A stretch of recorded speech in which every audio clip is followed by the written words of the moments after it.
Boa noite, meus amigos, boa noite, minhas amigas. Nós estamos na Sociedade de Estudos Espíritas Francisco de Assis.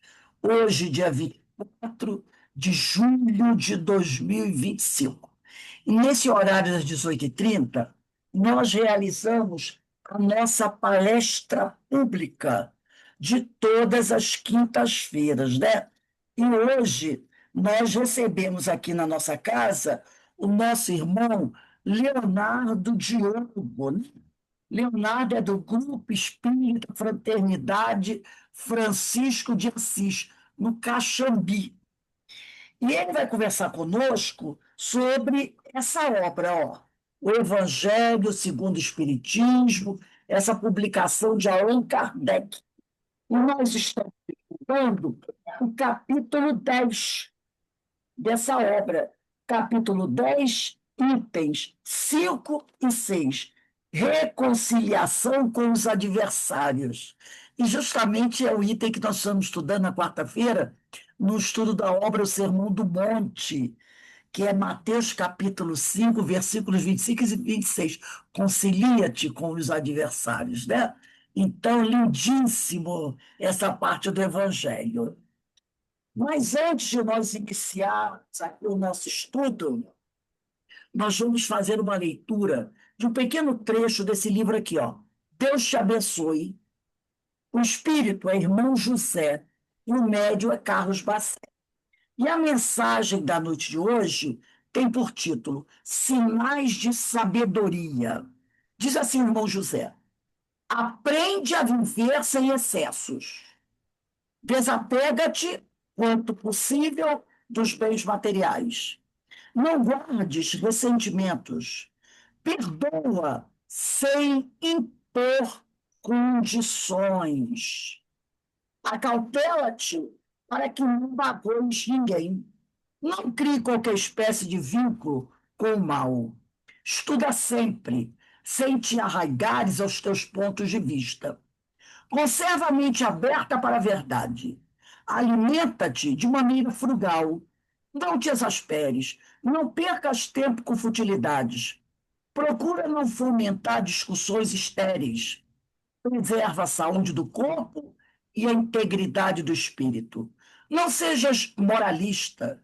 Cultiva o hábito da alegria. Seleciona os temas de tua conversação. Apoia as iniciativas nobres. Age e ser paciente, convicto de que cada coisa acontece a seu tempo. Então, depois de lermos essa mensagem do irmão José, vamos aqui elevar o nosso pensamento ao alto, ao nosso Pai Criador, a Jesus, ao médico das almas, a Francisco de Assis, aos espíritos amigos. Primeiro, para agradecer ao Senhor por tudo que temos recebido, e não tem sido um pouco. Rogar ao Senhor que nos fortaleça, que nos dê ombros fortes para cada um realizar a sua tarefa com dignidade, com sabedoria, como chama-nos atenção, irmão José. Nós também te pedimos, ó Pai, que abençoe e tenha misericórdia daqueles nossos irmãos que ainda não te conhecem, que te negam, que não acreditam no seu poder. Aqueles nossos irmãos afastados do teu coração, do teu amor, e por isso sofrem, apesar de fingirem, né, aparentar uma fortaleza que não possuem. Que esses irmãos, Senhor, sejam esclarecidos, sejam tocados em seus corações, porque, como disse Jesus, eles não sabem o que fazem. Pedimos também ao Pai que abençoe o nosso irmão Leonardo Diogo, a sua família, o seu trabalho, o seu estudo, esse trabalho de divulgação que ele vem realizando, que o Leonardo possa nos ajudar na noite de hoje, como muitos outros companheiros têm nos ajudado, a compreender um pouco melhor os teus ensinamentos. E assim, Senhor, envolvidos por essas vibrações que caem do alto sobre cada um de nós, te pedimos amorosamente que nos dê a permissão para iniciarmos a nossa reunião de estudos da noite de hoje. Graças a Deus. Meu companheiro, você tem até 7h20, se precisar de mais alguns minutinhos, para concluir as reflexões, tá bom? Aí te Sim, abençoe. claro, perfeito. Eu vou. Bom, já fui apresentado, né? Meu nome é Leonardo Diogo, é sempre uma alegria poder falar de espiritismo, poder trazer um pouquinho daquilo que a gente compreende acerca das mensagens de Jesus, da Boa Nova, do Evangelho, né? Então, já foi apresentado, a gente não precisa repetir. Vamos, conforme foi dito pela nossa irmã Rose, falar um pouquinho sobre o Evangelho segundo o Espiritismo, no seu capítulo 10. Bem-aventurados os que são misericordiosos, mas mais especificamente, os itens 5 e 6, reconciliações com os adversários. Né? Numa primeira aproximação, vamos dizer assim, podemos comentar acerca desse capítulo falando que ele trata sobre, né? O perdão é, vamos dizer assim, o centro daquilo que o capítulo traz para a gente. A gente, enfim, algumas considerações acerca da não colocação do perdão, do não dar o perdão e algumas consequências, né? Vamos falar mais detidamente dos itens 5 e 6. Então, podemos seguir adiante, né? O item 5, nós temos um texto, né, que vem de Mateus, conforme nossa irmã falou, lá do Sermão do Monte, e a gente dá uma lidinha e depois conversa um pouquinho sobre ele. Reconciliai-vos o mais depressa possível com o vosso adversário, enquanto estáis com ele a caminho, para que ele não vos entregue ao juiz, o juiz não vos entregue ao ministro da Justiça, e não sejais metido em prisão. Digo-vos em verdade que daí não saireis, enquanto não houverdes pago o último centavo. Está em São Mateus, capítulo 5, versículos 25 e 26. Né? Por óbvio, a gente nota que a forma que Jesus traz essa fala, ela está alegórica, né? Ele não está falando especificamente de um fato que se dá. A gente não deve interpretar as parábolas de Jesus acerca de uma interpretação literária. Algumas religiões se enrolam um pouco e trazem informações incorretas acerca das mensagens evangélicas de Jesus exatamente por fazer interpretações literárias daquilo que é alegórico. O que é alegórico tem um fundo moral. E a esse fundo moral é que a gente precisa buscar, acessar, para compreender a fala de Jesus. Isso se dava dessa maneira porque naquela época Jesus falava a um grupo de pessoas, a uma sociedade muito rude, com dificuldades de compreensão imensas, enormes, maiores do que as de hoje. Né? Então, colocando de forma alegórica, de forma figurada, ele conseguia sensibilizar as inteligências daqueles homens naquela época e conseguia fazer com que essa mensagem evangélica perpassasse os tempos. Basta que a gente observe nos dias de hoje, a mensagem continua tendo valor. A gente continua trazendo dela para a nossa realidade atual o que é moral e o que é preciso ser compreendido. Então, nesse caso, assim como nas outras passagens, há que se ter o cuidado em pegar o fundo moral. E nesse caso específico, a gente nota que Jesus trata de uma maneira dura, né? Um problema que tem ligação com reconciliação. E a palavra reconciliação, por óbvio, traz consigo bem de pertinho uma outra chamada perdão. Nós vivenciamos aqui no nosso mundo material, na nossa realidade carnal, relações, vida de relação, interação entre espíritos, né, encarnados, que por vezes não se dá de maneira equilibrada, por vezes a gente não vivencia isso da melhor forma. E também é natural, devido ao nosso grau de perfeição e ainda ao ponto evolutivo que estamos, que as nossas decisões, por vezes, firam os nossos irmãos. Que, por vezes, nós cometamos erros e esses erros, de alguma maneira, tragam prejuízos a esses que conosco estão. E também considerando que a outra parte não alcançou ainda um ponto evolutivo suficiente para perdoar de maneira incondicional, é comum que as nossas querelas, as nossas brigas, as nossas desavenças se estendam por períodos prolongados.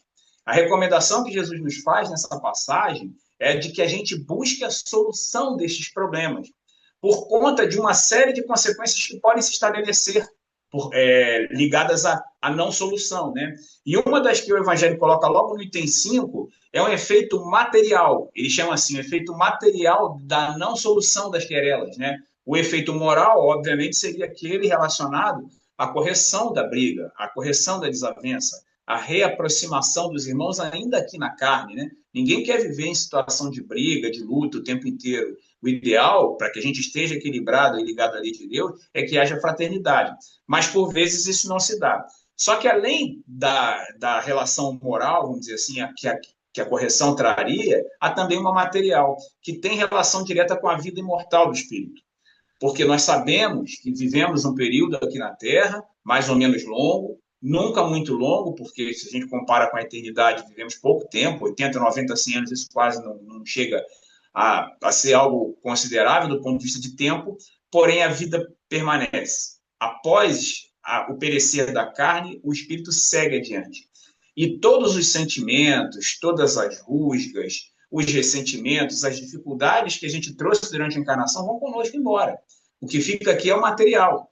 Então, uma querela mal resolvida, uma briga, uma dissensão, o ódio entre dois, ele não termina porque terminou a encarnação de um determinado indivíduo. Ele é, por vezes, né, se não soube considerar melhor as coisas durante a vida, se não soube lidar com os sentimentos, ele pode levar para outra vida este ódio. E quando nós estamos apartados da carne, os nossos sentimentos, as nossas potências da alma, eles são liberados. A carne, ela de uma maneira física, né, ela abafa determinados sentimentos, determinadas condições. Do outro lado da vida, a gente começa a acessar isso de uma maneira mais intensa. E, por vezes, esses ódios que foram levados para lá, eles continuam a ser destilados do outro lado da vida. E aí regressamos os dois para lá, e aquela se mantém naquela fase, né, na fase espiritual, só que em um determinado ponto da existência, a reencarnação pode se estabelecer para uma das partes. E aí essa parte, ao regressar para o plano da matéria, vai se esquecer, por óbvio, do que ocorreu durante todo esse período pregresso. Estando na matéria uma parte, estando fora da matéria outra, se a solução não foi dada a tempo, é possível que esse irmão que está do outro lado da vida traga a cobrança, traga a querela de volta, se reaproxime desse que está na matéria para continuar aquela confusão, aquela briga que se estabeleceu antes. Só que o que está do lado de cá, eu consigo ser escutado? Eu tive uma intercorrência no sinal. Pode continuar, é um microfone que estava aberto, mas Tá, pode. perfeito, perfeito, problema nenhum.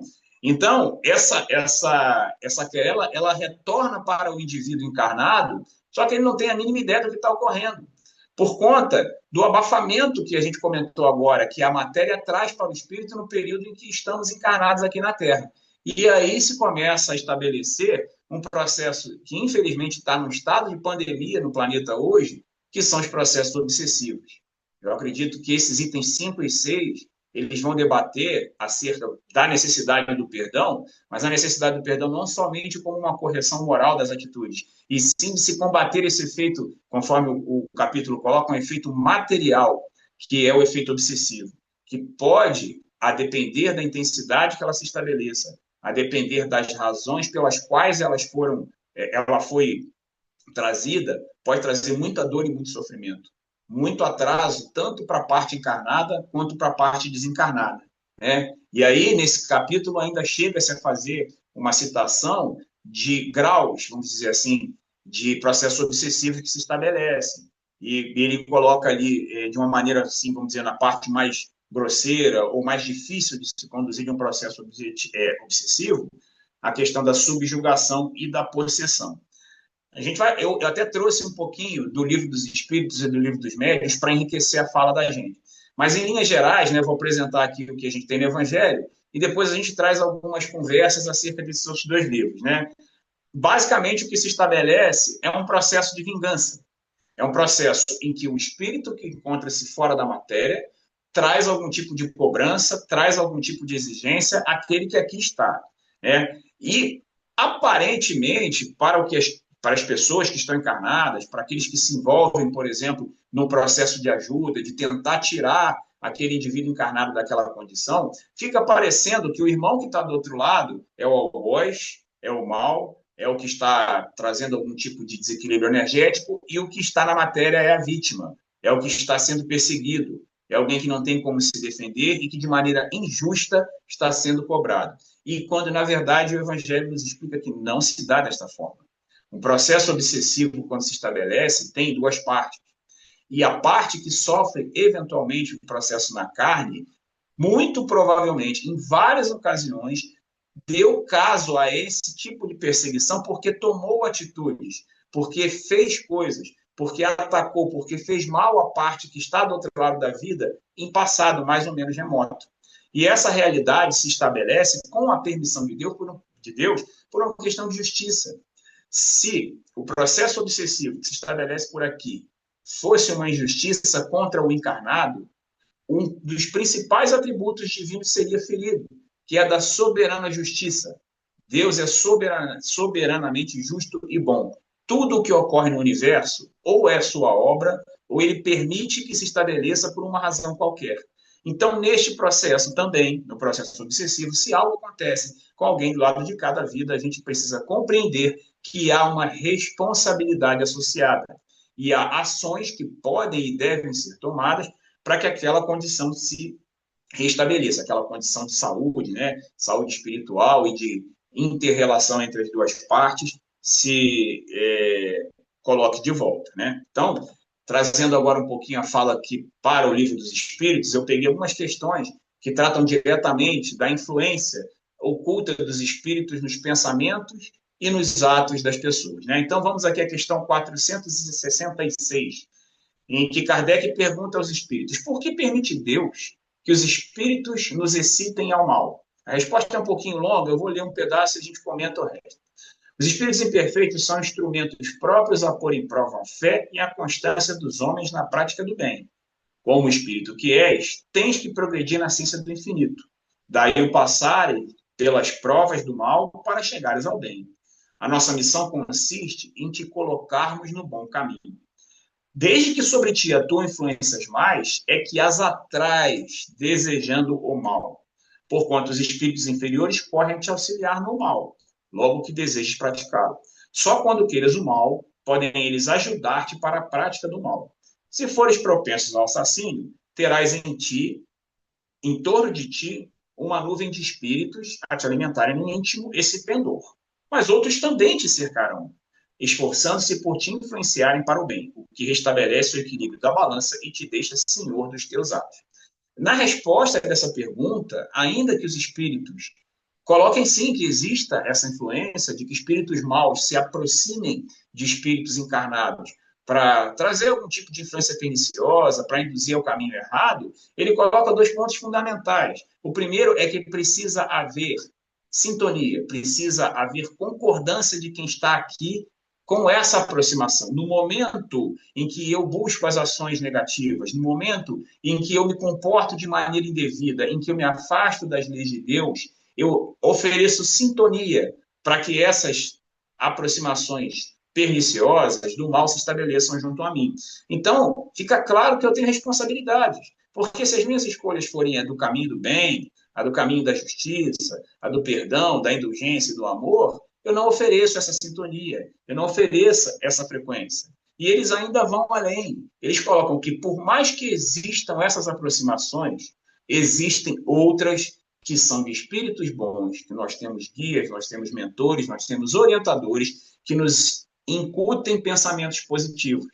E aí a gente fica com a responsabilidade de ser o fiel da balança, de escolher se quer escutar o lado bom, se quer escutar o lado mal. Havia alguns desenhos animados do passado, né? Pica-pau colocava o diabinho do lado e o anjinho do outro, né? E aí um dava uma mensagem negativa, o outro positiva, e aí o personagem escolhia o caminho. É algo parecido com isso. Claro que eu estou usando aqui também, assim como Jesus, sem querer, obviamente, me comparar, uma alegoria. Mas é para a gente compreender que não dá para dizer que a culpa foi do outro. Ah, eu fiz uma escolha errada, eu fui mal e eu fui em desacordo com a lei de Deus para com o próximo, porque tinha um espírito me obsediando, pedindo para eu fazer isso, aquilo. Negativo, a responsabilidade é minha. Eu tinha a opção de não escutar. Eu poderia dar ouvido aos bons espíritos, mas por conta das minhas imperfeições, dos meus maus pendores, das coisas que eu tenho que melhorar, por vezes a gente faz a escolha errada. A invigilância é uma inimiga terrível nesse momento. É preciso orar e vigiar o tempo todo para que a gente não se permita influenciar e depois tomar atitudes incorretas. Nós somos imperfeitos, temos dificuldades. Então, a gente precisa vigiar o tempo todo porque existem momentos em que a gente vai escorregar. Existem momentos em que o nosso ânimo, a nossa vontade de trabalhar, de fazer o bem, vai estar um pouco mais fraco. E a gente acaba abrindo espaço para que esses inimigos, que, conforme colocamos, por vezes são nada mais do que os prejudicados de outra hora, se aproximem para cobrar, né? Mais uma questãozinha do Livro dos Espíritos que fala da parte dos possessos. Agora a questão 474. Desde que não há possessão propriamente dita, isto é, coabitação de dois espíritos no mesmo corpo, pode a alma ficar na dependência de outro espírito, de modo a se achar subjugada ou obsidiada ao ponto de sua vontade vir a achar-se, de certa maneira, paralisada? A gente pode ficar travado numa relação como essa? E a resposta é bem simples. Ele diz que sim, sem dúvida isso pode se estabelecer. Mas é preciso compreender que ela não se estabelece de maneira forçada. É preciso que haja consentimento da parte encarnada. E, normalmente, ela se estabelece pela fraqueza espiritual que nós temos. Corrobora com aquela fala anterior que a gente encontrou no livro O Evangelho segundo o Espiritismo. Existe sempre uma aquiescência. Por vezes, é difícil se observar para quem está do lado aqui de cá, quem está na matéria. Porque os comportamentos, a gente vai falar um pouquinho adiante, de subjugação, falar de processo obsessivo, de maneira bem en passant, mas para a gente compreender o problema, né? Que as reações, elas não mostram para quem está ao lado de que aquela pessoa dá consentimento. Parece que ela está sendo simplesmente perseguida. Mas a fraqueza moral, a fraqueza espiritual que todos nós trazemos conosco ainda, condição normal do ser humano nesse planeta, mundo de provas e expiações, onde o mal ainda se sobrepõe ao bem, onde a noção de Deus ainda é bastante imperfeita, sim, estamos sujeitos a isso. Então, por isso que a gente está batendo aqui na tecla da necessidade da vigilância, de se cuidar direitinho, né, do que a gente pensa, das nossas ações, para que a gente não abra espaço para esse tipo de aproximação. Mais adiante, a resposta coloca assim para a gente. O vocábulo possesso, na sua acepção vulgar, supõe a existência de demônios, isto é, de uma categoria de seres maus por natureza, e a coabitação de um desses seres com a alma de um indivíduo no seu corpo, a habitação de ambos no mesmo corpo. Visto que, nesse sentido, não há demônios, que é um conceito que não existe, e que dois espíritos não podem habitar simultaneamente o mesmo corpo. Não há possessos na conformidade da ideia que esta palavra se acha associada, nessa associação antiga, de que um espírito e um demônio poderiam estar no mesmo corpo. O termo possesso ele tem que ser compreendido como um termo de subjugação da vontade. Um espírito que está fora da matéria, por sua influência perniciosa, pela sua ação fluídica, pela sua aproximação tenaz e repetida, consegue subjugar a vontade do outro. Isso é que se estabelece quando essas querelas do passado, aí nós estamos falando de querelas mais graves. A gente sabe que, por vezes, aconteceram assassínios, corrupções, atitudes levianas, relações muito ruins, que deixaram prejuízos maiores para as famílias, para os indivíduos, para as sociedades. E essas questões elas só serão resolvidas, conforme se diz lá no comecinho, na passagem de Mateus, quando tivermos pago o último centil daquilo que se contratou no passado. Ou seja, quando tivermos nos religado, quando tivermos nos coadunado, nos adequado à lei de Deus. Enquanto isso não tivesse estabelecido, algum tipo de prejuízo se estabelece para ambas as partes, de forma que elas se sacudam para entender que precisam resolver, que precisam seguir adiante. É o que ele coloca para a gente aqui. Esses processos de subjugação que se estabelecem em certos momentos da vontade, eles nada mais são do que o andar da carruagem, até que aquilo seja resolvido entre as partes e que se chegue a um termo positivo, né? Muitas das vezes, isso que se estabeleceu no primeiro momento, que era ódio, se torna amor num outro momento, quando a querela é resolvida. Mas isso daí vai ficar um pouquinho mais adiante, senão começa a dar spoiler ainda da nossa fala aqui. Vamos agora um pouquinho para o Livro dos Médiuns, que também trata, até de maneira mais aprofundada, sobre esse tipo de questão, né, dos processos obsessivos, desde as mais simples até o processo de subjugação, passando pela fascinação, enfim. Questão 237, ele coloca assim para a gente. Entre os escolhos que apresenta a prática do espiritismo, cumpre se coloque na primeira linha a obsessão, isto é, o domínio que alguns espíritos logram adquirir sobre certas pessoas. Nunca é praticada senão pelos espíritos inferiores, aqueles que ainda não conseguiram se libertar desses sentimentos mais baixos, que procuram dominar. Os bons espíritos nenhum constrangimento infligem, aconselham, combatem a influência dos maus e, se não os ouvem, retiram-se. Os maus, ao contrário, se agarram àqueles de quem podem fazer suas presas. Se chegam a dominar algum, identificam-se com o espírito deste e o conduzem como se fora verdadeira criança. Logo ficou já era até que intuitivo, né, uma coisa intuitiva, que esse processo de obsessão só pode estabelecer feito por um espírito que ainda não atravessou essa linha, não vou chamar de linha limítrofe, mas essa condição limítrofe de largar o mal, de se afastar daquilo que é o pensamento negativo, de não querer vingança, de não querer desforra. Os espíritos bons se aproximam também para fazer uma influência, assim como os maus, mas eles não são nossas babás.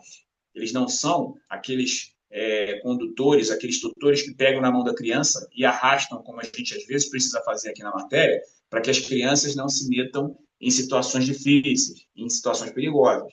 A gente já é espírito adulto, ainda que não sejamos evoluídos, já temos condições de separar o que é bom do que é ruim. Se eles se aproximaram, intuíram e nós escolhemos a outra parte, eles por óbvio se afastam e deixam a gente ao sabor das escolhas que fizemos.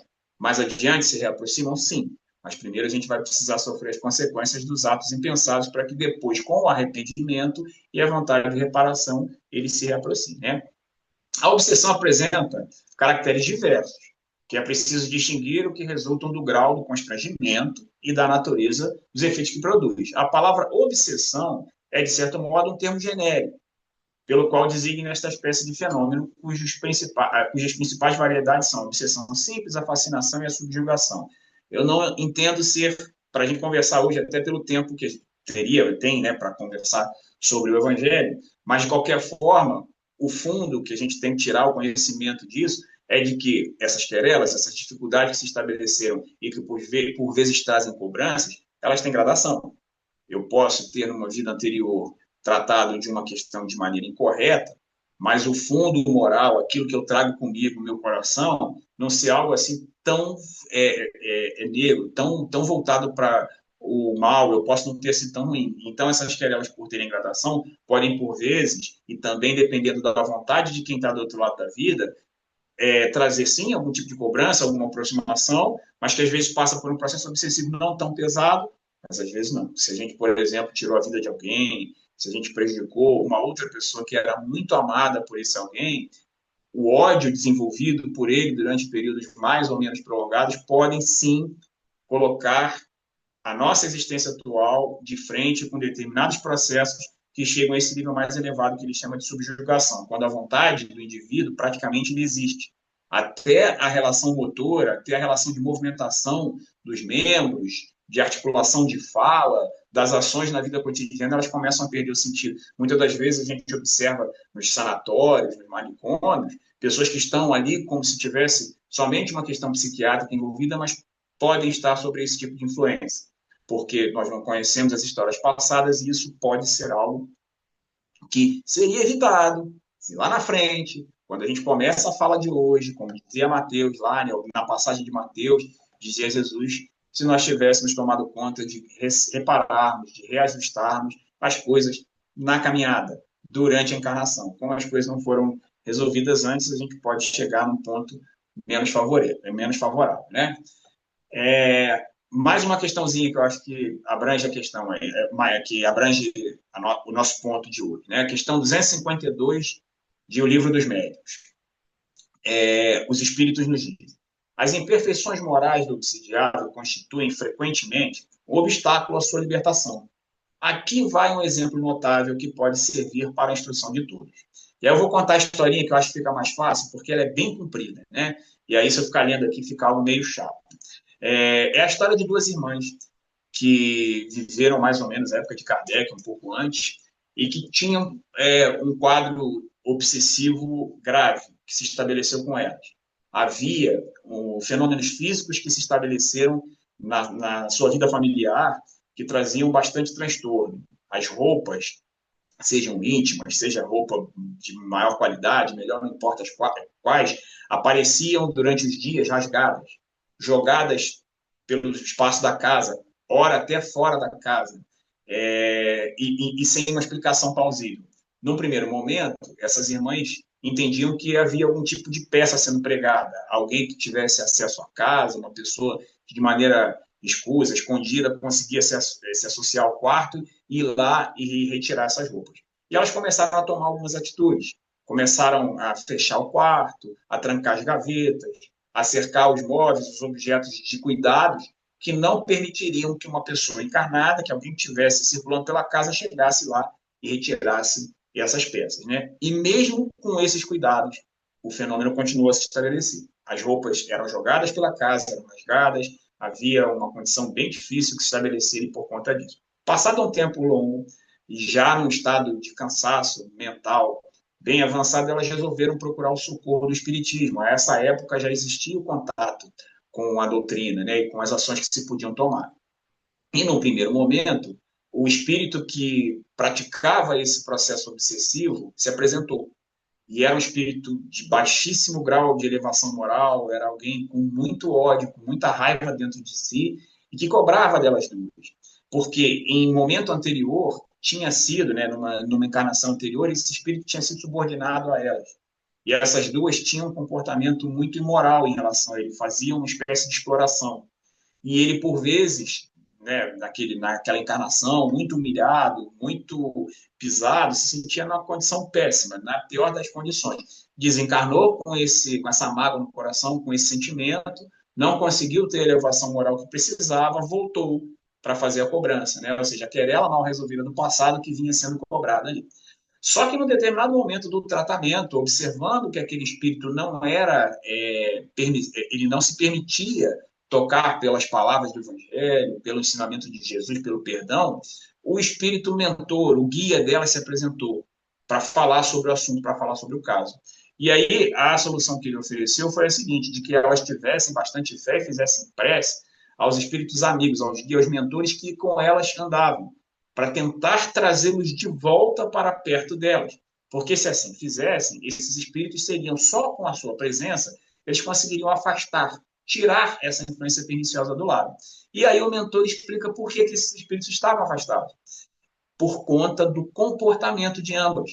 Porque por mais que elas se apresentassem, entre aspas, como vítimas naquele processo, naquele tratamento, além da falha do passado, elas traziam consigo no presente uma falta gravíssima, que é o hábito da fofoca, a língua ferina, aquela que fala mal pelas costas, que fala mal da vida dos outros. E aí a gente pega nesse trecho de Livro dos Médiuns um senhor do sermão, é um pito forte mesmo, que o Espírito traz para elas duas, né, chamando a responsabilidade para elas, colocando no colo delas a responsabilidade do sofrimento, e não somente tratando da outra parte, do obsessor, que aparentemente seria alguém muito ruim, irresponsável, né, seria o grande culpado do assunto, e não era. Era alguém que compartilhava a responsabilidade do caso. Determinado ponto, né, desse tratamento, quando os médiuns conversam, né, com o espírito protetor e colocam, mas essa não é uma fala muito dura? Será que a gente não poderia tratar esse assunto de uma maneira um pouco mais suave com as partes, né, com essas duas irmãs? E o espírito se coloca de novo. Eu preciso falar dessa maneira e elas precisam ouvir, porque elas não têm ainda a predisposição de fazer a movimentação, de sair do estado moral baixo, de deixar de fazer esse tipo de comentário para passar a utilizar a fala de maneira positiva, para agir caridosamente, para tratar as pessoas de uma maneira mais justa. Então, sim, eu preciso apertar. Então, notem que essa passagem ela é emblemática. Ela coloca para a gente, dentro desses processos, dessas rusgas que se estabelecem em momentos anteriores, a responsabilidade compartilhada. Como ela é compartilhada, a solução também é. Por isso que Jesus coloca, reconciliem-se enquanto estiverem a caminho, porque vocês vão evitar uma série de dores, uma série de problemas, coisas dificílimas de se conduzir mais adiante. Está aqui o exemplo, está aqui a fala. Então, é muito mais inteligente tentar trazer uma solução nessa época em que você ainda está na carne, em que essas influências não têm como se estabelecer na forma do processo obsessivo, do que deixar um pouco mais para adiante, né? Então, a gente tem que tomar bastante cuidado com as nossas relações, a nossa vida de relação aqui na Terra, né? Aí agora vamos voltar para o Evangelho segundo o Espiritismo, tá? Fiz esse parênteses aí porque eu achei que era legal para a gente ilustrar, para trazer, né, por que de se reconciliar antes, né? Bom, trouxemos a primeira parte que era mais pesada, mais difícil, né? Porque tem relação com o problema, não tem com a solução. Só que os espíritos que vêm nos intuir, que vêm através das obras, né, espíritas, dos livros, eles trazem junto do problema a solução, trazem junto dos erros os acertos que a gente precisa ter para que as coisas funcionem de maneira mais positiva. O que nos recomenda os espíritos? Eles colocam que a tranquilidade, a construção, a realidade futura, ela passa diretamente pelo reparo desses agravos, desses problemas que nós trouxemos para o próximo. E aí a gente precisa tocar em algumas partes individuais, em algumas partes que estão dentro da gente, que ainda estão bastante presentes de uma maneira geral na sociedade, no orgulho, na vaidade e no preconceito. Por vezes as pessoas têm dificuldade de se aproximar das outras para pedir perdão, para reconhecer os seus erros, para dizerem que estavam erradas, porque não aceitam, entre aspas, a humilhação disso fazer.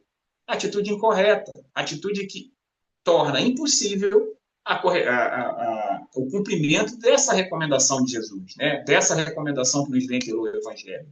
Por vezes, alguém que tenta se aproximar da gente vem com uma atitude humilde, vem com uma condição, às vezes que envergonhada, às vezes que por conta também desse orgulho próprio não consegue, de uma maneira explícita, trazer esse pedido de perdão, mas nota-se que está fazendo um esforço para chegar, nota-se que tem um esforço para reaproximar, e aí a gente afasta, porque a vaidade e o orgulho se estabelecem e nós não permitimos que esse reconciliar se estabeleça. O que os espíritos nos dizem é que a gente precisa passar por cima disso tudo, que a gente precisa ser mais humilde, a gente precisa ter um pouco de coragem, porque às vezes tomar esse tipo de atitude não é simples, não é fácil.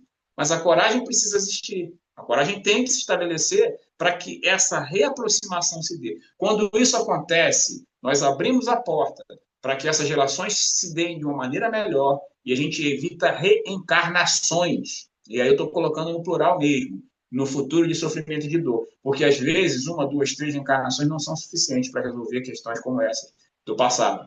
E aí a gente começa a entrar numa espécie de roda gigante de tristeza e de sofrimento, e para sair dela é bem complicado, né? Quando isso se estabelece, quando essa relação se torna mais positiva, às vezes a gente transforma um inimigo do passado, alguém que era encarniçadamente um perseguidor, em um amigo. Porque a gente consegue convencer a esse espírito, esse indivíduo, que a gente mudou. É comum de acontecer nos processos de desobsessão. Quando o espírito obsediado, né, o que está aqui na carne, compreende essa parte moral, entende que precisa mudar e começa a fazer o esforço por ser diferente, começa a buscar, ainda que não se lembre da querela, buscar ainda assim mentalmente o perdão da outra parte, né, e de perdoar também, a parte desencarnada, ela começa a ver algo diferente. É muito comum a gente escutar das mesas de subseção o espírito que está perseguindo dizer assim, nossa, mas esse indivíduo não era assim. Esse que fez aquela atrocidade do passado, que me perseguiu, não é esse que está falando agora. Esse tipo de atitude, o que ele está fazendo na vida, o que ele estendeu de mão para alguém que está precisando, às vezes alguém que era caro para esse que está desencarnado, aquela ajuda que ele prestou não é característico daquele indivíduo que eu conheci no passado. Isso começa, aos poucos, a penetrar no coração da outra parte. E a realidade que vai se estabelecendo vai transformando o que era ódio, o que era negatividade, em amor. É esse o objetivo. É para isso que a gente nasceu. Não foi para odiar, é para amar. E a partir deste momento, uma relação de animosidade, de briga e de ódio passa a ser uma relação de amor. Por vezes eles vão trabalhar juntos, vão se desenvolver em ações, fazer coisas que começam a brilhar aos olhos de Deus. É para isso que a gente nasceu, né? Os espíritos nos trazem isso. E se eventualmente esse irmãozinho que está do outro lado, ainda que com todos os exemplos, com toda a modificação, com tudo aquilo que o espírito que está encarnado, ele não queira aceitar, a gente precisa lembrar de um dos mais importantes atributos divinos, que é a soberana justiça. Deus percebe a mudança verdadeira. E aí é colocado à parte. A influência perniciosa, a maldade que se estabelecia no primeiro momento não mais vai se estabelecer. Porque o indivíduo obsediado ele passa a ser de verdade alguém redimido, alguém que mudou, que passa, do ponto de vista moral, a ser melhor. E aí, como há justiça todo o tempo no universo, a outra parte vai precisar ser afastada, não abandonada, porque ela vai precisar ainda de tratamento, de auxílio, de socorro, porque não vai odiar para sempre. mas no primeiro momento é justo que a parte obsidiada esteja segura e a partir daí isso vai se estabelecer, né? Então, para a gente dar um encerramento, um fechamento da nossa fala, né, uma conclusão, essa procura do outro, essa reaproximação, às vezes são questões familiares, às vezes a gente tem brigas dentro da família, um irmão que não fala com o outro, um tio que não fala com o sobrinho, um avô que não fala com o neto, às vezes envolvendo questões materiais, posse, dinheiro, status, coisas que a gente que são daqui da terra e que não vão seguir conosco para o lado de lá. Às vezes isso se estabelece e a gente passa uma vida inteira sem buscar a outra parte para resolver. A primeira consequência desse ato positivo de buscar outra parte, por óbvio, é a solução do problema que está se estabelecendo ali. Né? Trazer para aquela relação familiar ou de amizade, não importa qual outra parte, aquilo que se quer, que é a solução do problema. Mas, além disso, lembrar o que nos fala aqui esse capítulo e esses itens do Evangelho, de que se esta desavença permanecer e for para o outro lado da vida, muitas das vezes isso se torna algo pesadíssimo. Conforme nos disse Jesus na passagem, nós só vamos sair dela quando tivermos pago o último centil, ou seja, quando tivermos de maneira plena restabelecida a conexão com as leis de Deus. Cumprir aquilo que é o certo, deixar de fazer o que é errado. Bom, meus irmãos, agradecer demais a oportunidade da fala nessa noite. Falar do Evangelho de Jesus é sempre iluminar não só, enfim, a quem está no estudo, mas a gente mesmo, porque essa fala, ela sai dessa boca e entra nesse ouvido, né? Muitas das vezes a gente tem, sim, dificuldades ainda com os que estão por aqui, na família ou na vizinhança, entre os amigos, e a gente vai se esclarecendo um pouquinho, né? Então, passar de novo a palavra à nossa irmã Rose, agradecendo essa oportunidade. Muito obrigado. Eu é que agradeço, meu amigo, por essa palestra, por esse estudo, bastantes reflexões, e nós precisamos realmente observar, né? Tudo aquilo que você falou, para que a gente não possa levar para outra vida depois que deixarmos esses problemas que só vão se agravando, né, cada vez mais e trazendo mais dor e sofrimento. Então, eu te agradeço muito. Leve o nosso abraço aos companheiros do Jefa e que você aceite o nosso beijo no coração e que possamos sempre contar com você aqui conosco, nos ajudando Pode chamar. reflexões. Então, meus irmãos, vamos encerrando aqui a nossa reunião da noite de hoje. E eu vou pedir para a nossa irmã Cris. Cris, faz a nossa prece de agradecimento, minha amiga. E aí, Léo, tudo bem? Tá em Teresópolis? Olá, tudo bom, Cris? Tudo bem? Tudo bem. Então vamos lá. Agradecemos a espiritualidade por conceder a todos nós os estudos, que possamos agradecer ao irmão, que ele possa levar nosso abraço, além de ser o abraço físico, mas o abraço espiritual, porque estamos aqui sedentos para aprendermos sempre. Que os nossos mentores das nossas casas possam também estar alegres, porque, mesmo sendo conectado pela internet, quando tem amor e todos estão reunidos, Jesus também está conosco. Que assim seja, graças a Deus. Graças a Deus. Bem, meus amigos, nós vamos aqui nos despedindo de todos, mais uma vez agradecendo a Deus pela possibilidade de estarmos aqui juntos, conversando, né, trocando essas vibrações amorosas. O nosso irmão Alberto agradece ao Leonardo pelos seus esclarecimentos e por suas reflexões desta noite. Um fraterno abraço para você, do Alberto, amigo. Então, meus irmãos, que Deus nos abençoe, continue a nos fortalecer e que possamos sempre trazer esse evangelho no nosso coração, na nossa mente, mas, acima de tudo, colocando em prática tudo aquilo que Jesus nos ensinou e que o nosso irmão Leonardo aqui, de forma tão clara, nos chamou a atenção, né? Porque o evangelho é a nossa bússola. Então, ó, um beijo no coração de todos. Boa noite. Obrigada. Bom Boa descanso. noite a todos. Tchau, gente. Tchau. Fiquem com Deus. Boa noite a todos. Boa noite a todos.